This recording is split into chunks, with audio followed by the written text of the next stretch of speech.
হ্যাঁ, শুরুটা এভাবেই হয়েছিল। বিচের পাশে খালাদের দেখে এই পিঠা বানিয়ে খাওয়ার শখ থেকেই পিঠা বানানোর আয়োজন। যেহেতু আমি চট্টগ্রাম বা কক্সবাজারের মেয়ে না, তাই এই পিঠা আমি কোনোদিন খাওয়া তো দূরের কথা, চোখেও দেখিনি।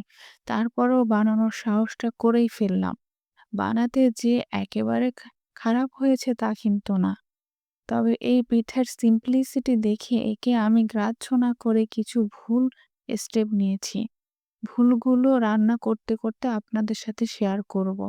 তাহলে চলুন পুরো রেসিপিতে।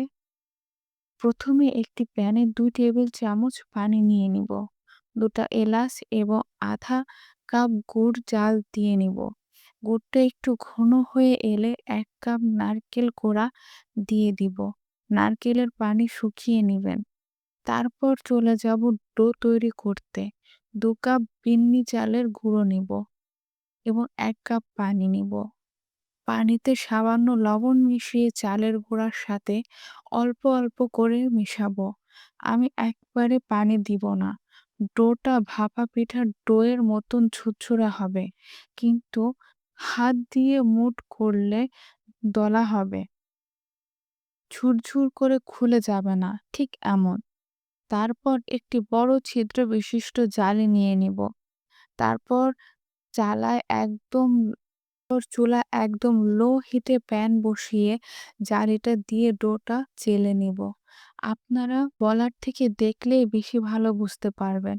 তারপর ঢাকা দিয়ে দিব ২-৩ মিনিটের জন্য। এখানে একটু দেখে বুঝতে হবে ডোটা সিদ্ধ হয়েছে কিনা। রংটা পরিবর্তন হয়ে আসবে। তারপর নারকেল দিয়ে ভাঁজ করে নিবেন। আমি বলব এ পর্যায়ে একদমই তাড়াহুড়া করবেন না। ভালোভাবে কুক হতে দিবেন। আমি এক্সাইটমেন্টের জন্য কুক হওয়ার আগেই তুলতে যেয়ে ভেঙে ফেলেছি। এটা আমার একটা ভুল। আমি পরের পিঠাগুলো গুঁড়োটা আলাদা ছেঁকে নিয়ে প প্যানে দিয়েছি। আমার ২য় ভুল হলো নারকেল ভাজাটা বেশ শক্ত হয়ে গিয়েছে। এটা গুড়ের জন্য হয়েছে। আপনারা খেয়াল রাখবেন যেন নারকেলটা ঝুরঝুরা হয়।